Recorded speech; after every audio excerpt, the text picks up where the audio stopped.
Hey everyone, Peter Zine here, coming to you from Calgary on the Bow River just outside of downtown. Today I wanted to talk very briefly about what's going on with Ukraine and the path of the war, not necessarily from a military point of view, but from an economic and strategic point of view. One of the key things to remember about the war right now is that the Ukrainians are wildly outmanned. The Russians have a population of roughly 140 million, and it has no problem throwing bodies in nearly limitless numbers into the war effort. Right now we have had a first stage mobilization of about 300,000. There's another stage of at least 500,000 coming, probably within a few days, which means that by the time we get to May and June, the Russians will have a minimum of another 500,000 men in the field, and it's not clear that the Ukrainians have enough bullets to take them all out. In this sort of conflict, where the Ukrainians simply can't trade a body for a body, it's more than training, it's more than morale, it's more than equipment. It's about speed, it's about mobility. So as important as rockets and missiles and jets and tanks are, and they are all critical to Ukrainian survival here, ultimately what the Ukrainians really need is the ability to move when the Russians can't. Now, in this, they've won at least half the battle. Russian forces historically and currently can really only resupply by rail. That is how the Russian system has always worked. They don't have a Russian road network, so they have to move things by train. And when the Kerch Bridge was taken out last year, the Russians lost their primary method of supplying to the southern front. They've had to make do with trucks, but the Ukrainians have been attacking the truck fleet, the tactical support truck fleet of the military, ever since the very beginning of the conflict. The Russians began the war with 3,000 military support trucks. They're probably down to only about 500 now, and so they've been going back to Russia and confiscating things like vans and city buses in order to ferry troops and even artillery shells around the front. And I gotta say, when a city bus loaded with artillery shells hits a bump, things get a little exciting. But that's not enough for the Ukrainians. They have to inflict casualties on the Russians in excess, minimum excess of 5-1, and we're just not there yet. If the pace continues, if this 3-1, 4-1 ratio that we're seeing of Ukrainian fatalities versus Russian fatalities continues, the Ukrainians will lose in time. They have to turn this into a war of movement, and in that, the weather has really not been very cooperative. You can split the seasons in Ukraine into basically 4 chunks. You've got your summer when the ground is hard and dry. You've got the winter when it's hard and frozen. And then in the spring and the autumn, you have what are called mud seasons, where it's just not cold enough to freeze the ground, but it's wet enough that everybody gets stuck. So if you're on foot, you get stuck in knee-deep mud. If you're in a vehicle, all that mud turns your treads into just mush. And that is exactly the scenario the Russians found themselves in the first part of the war. This is the primary reason that the assault on Kiev failed, and the primary reason that the Russians ended up abandoning their entire position in the northern part of the country. Their troops, their army, their tanks were limited to just being on the road, and that made it very easy for infantry to pick them out with things like javelins. In this sort of situation, what do? Well, you wait for it to be winter, and then you attack when the ground is hard, and you use your superior mobility to cut Russian logistic lines. I've been expecting a push south, not necessarily to reach the sea, but simply to get all of the roads within artillery range so that the Ukrainians can cut the supply line once and for all. That has not happened because it has been freakishly warm in Ukraine for several weeks now. Now, here in Calgary, it has not been above freezing for over a month, and so the river is frozen for the most part.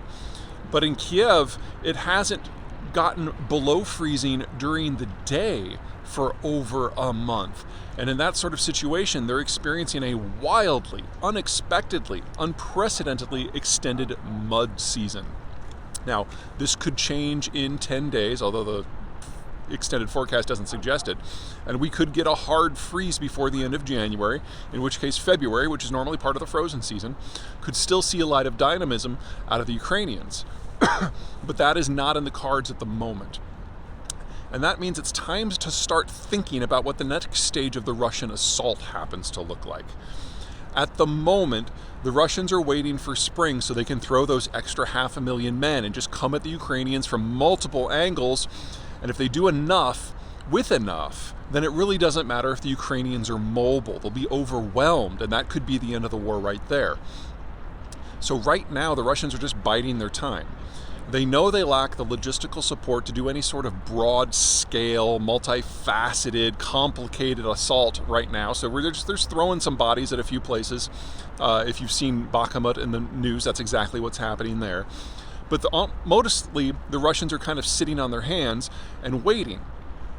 But they are doing what they can to destroy morale and destroy the Ukrainian economy and kill as many Ukrainian civilians as possible. They're using drones, they're using fighter-launched missiles, they're using cruise missiles, and they've started to use ballistic missiles to target specifically Ukrainian physical infrastructure, most notably electricity-generating plant.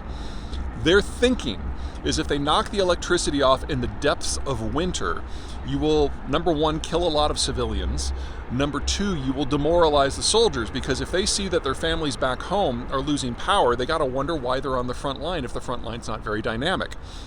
It's an utterly despicable and inhumane strategy, but that doesn't mean it's stupid. And right now, the Ukrainians are suffering over and over and over again from these assaults. But once we get to spring, the Russians are going to change targets, not strategies, but targets.